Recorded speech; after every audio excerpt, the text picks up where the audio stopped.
Namaste, Hare Krishna, good morning, welcome back to the reading of Srimad Bhagavad Gita with me. We are reading the translation and commentary by A.C. Bhakti Vedanta Swami Prabhupada and also by Swami Bhakti Gaurava Narsingha Maharaj. So I would like to continue our reading from chapter 2, verse 2 today, and we'll try to read from verse 2 to verse 5. I am also skipping the reading in Sanskrit, I thought, but I'll continue that because some of you have got back to me saying that you would like to continue hearing the Sanskrit version as well. So I'll try to do my best in reading that as well. So here I go. Shri Bhagavan Uvacha Kutastva Kashmalam Idam Vishame Samupasthitam Anarya Justam Asvargyam Akirtikaram Arjuna. Translation. The Supreme Person Bhagavan said. Now this is the first time since we started reading that we are going to hear the Lord Sri Krishna speak himself. So let's get even more attentive and listen to the real Gita beginning here. The Supreme Person Bhagavan said, "My dear Arjuna, how have these impurities come upon you? They are not at all befitting a man who knows the progressive values of life. They do not lead to higher planets but to infamy." Purport: Krishna and the Supreme Personality of Godhead are identical. Therefore, Lord Krishna is referred to as Bhagavan throughout the Gita. Bhagavan is the ultimate in the Absolute Truth. Absolute Truth is realized in three phases of understanding, namely Brahman or the impersonal, all-pervasive spirit, Paramatma or the localized aspect of the Supreme within the heart of all living entities, and Bhagavan or the Supreme Personality of Godhead, Lord Krishna. In the Srimad Bhagavatam, this conception of the Absolute Truth is explained thus. Vadanti tat tattva vidas tattvam yaj jnanam advayam brahmeti paramateti bhagwan iti shabdayate.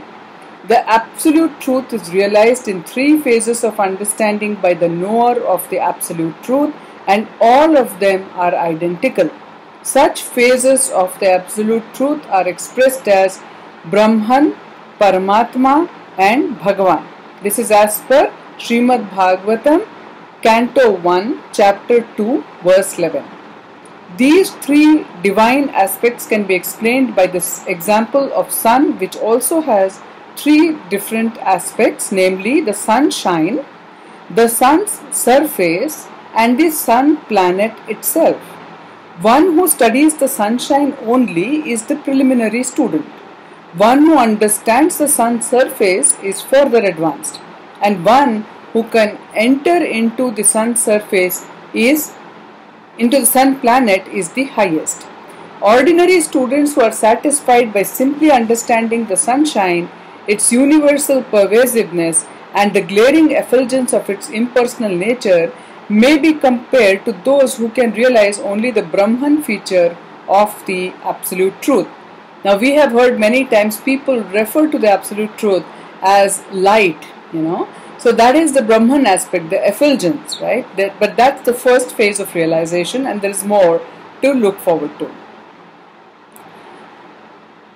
The student who has advanced still further can know the sun disk, which is compared to knowledge of the Paramatma feature of the Absolute Truth. Now this is so true for many of us who say, I realize that God is in each one of us. You are God, I am God. We are all part and parcels of God. So this is the second stage of realization, and that is being referred to here as the Paramatma realization. And the student who can enter into the heart of the sun planet is compared to those who realize the personal features of the Supreme Absolute Truth.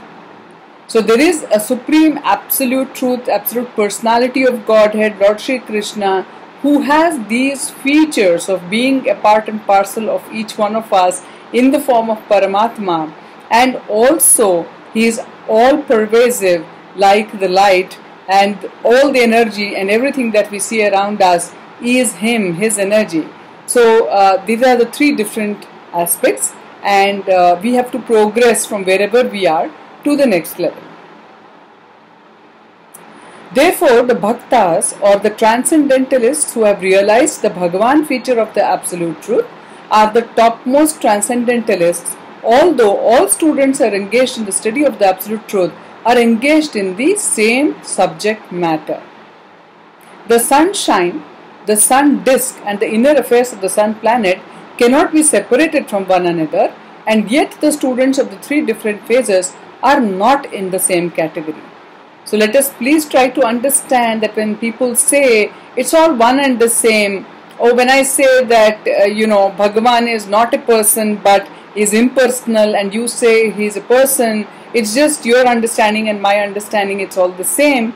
It's not all the same, but that is the phase of realization where we are, and that's fine, we will progress when the right time comes, and we just have to keep making the effort in understanding whatever we can understand at this stage where we are. The Sanskrit word Bhagavan is explained by the great authority Parashara Muni, the father of Vyasadeva. The Supreme Personality who possesses all riches, all strength, all fame, all beauty, all knowledge and all renunciation is called Bhagavan. Some of us may be rich, some of us may be beautiful, some of us may have some strength or name and fame, but there is nobody on this planet who is the supreme in all these features. That is the supreme being, the Lord himself. There are many persons who are very rich, very powerful, very beautiful, very famous, very learned and very much detached, but no one can claim that he possesses all riches, all strength, etc. entirely. Only Krishna can claim this because he is the Supreme Personality of Godhead. No living entity, including Brahma, Lord Shiva or Narayana, can possess opulences as fully as Krishna. Therefore, it is concluded in the Brahma Samhita by Lord Brahma himself that Lord Krishna is the Supreme Personality of Godhead. No one is equal to or above him. He is the primeval Lord or Bhagavan, known as Govinda, and he is the supreme cause of all causes. Ishvaraha Paramaha Krishnaha Satchidananda Vigrahaha Anadir Adir Govindaha Sarva Karana Karanam, which means there are many personalities possessing the qualities of Bhagavan, but Krishna is the supreme because none can excel him. He is the supreme person and his body is eternal, full of knowledge and bliss. He is the primeval Lord Govinda and the cause of all causes. This is stated in Brahma Samhita chapter 5 verse 1. In the Bhagavatam also there is a list of many incarnations of the Supreme Personality of Godhead, but Krishna is described as the original personality of Godhead, from whom many incarnations and personalities of Godhead expand. Ete chamsha kalaha pumshaha Krishnastu Bhagavan Swayam Indrari Vyakulam Lokam Mridayanti Yuge Yuge, which means all the lists of the incarnations of Godhead submitted herewith are either plenary expansions or parts of the plenary expansions of the Supreme Godhead, but Krishna is the Supreme Personality of Godhead himself. This is stated in Srimad Bhagavatam, 1st Canto, 3rd Chapter, verse 28. Therefore, Krishna is the original Supreme Personality of Godhead, the Absolute Truth, the source of both the Super Soul and the impersonal Brahman.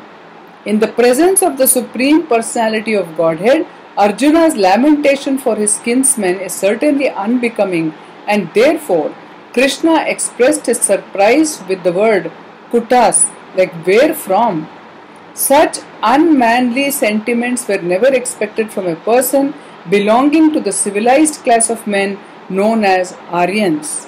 The word Aryan is applicable to persons who know the value of life and have a civilization based on spiritual realization. Persons who are led by the material conception of life do not know that the aim of life is realization of the absolute truth, Vishnu or Bhagavan, and they are captivated by the external features of the material world, and therefore they do not know what liberation is. Persons who have no knowledge of liberation from material bondage are called non-Aryans. Although Arjuna was a Kshatriya, he was deviating from his prescribed duties, what is also referred in the scripture as dharma, by declining to fight. This act of cowardice is described as befitting the non-Aryans. Such deviation from duty does not help one in the progress of spiritual life, nor does it even give one the opportunity to become famous in this world. Lord Krishna did not approve of the so-called compassion of Arjuna for his kinsmen. Verse 3.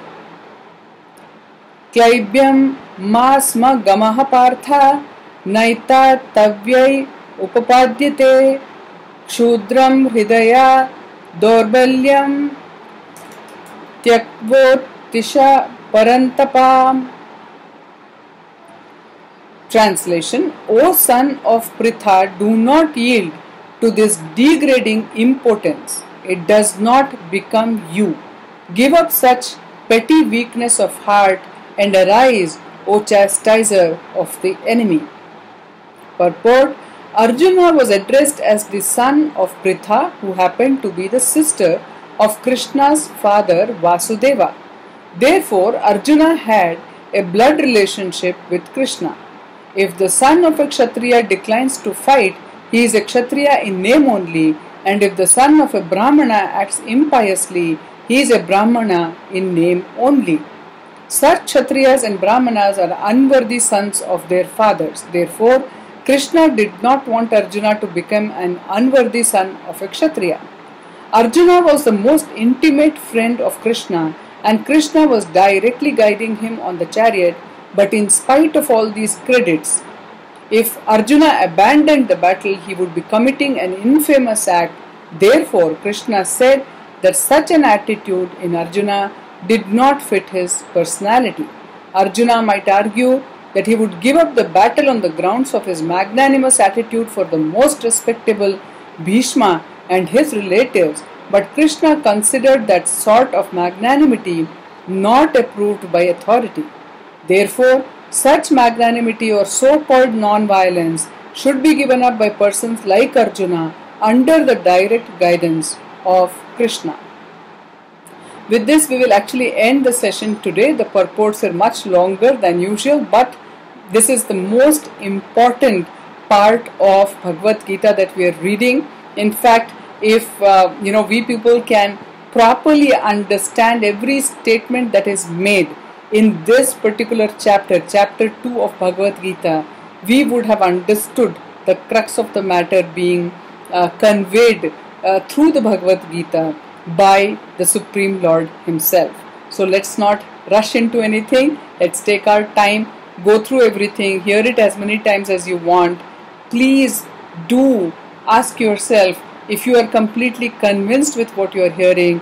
Are there questions arising in your mind? If there are, please post them, ask them. I'll try to reply to them myself, or I'll take some help and guidance from my gurus, and I will revert back to you so that you will have a proper understanding of what Bhagavad Gita has truly to offer. Also post any comments or suggestions that you may have. For example, if you hear something and you can relate to some experience you have had and then get this realization or some enlightenment, some aha moment, then please do share, because those are things that will encourage all of us to dive into this deeply and in a more interesting fashion, and will benefit all of us. Thank you so much, all of you, for encouraging me and in big numbers joining me in reading this. It's really, really a feeling of gratitude. Thank you so much. Stay home, stay safe. Hare Krishna.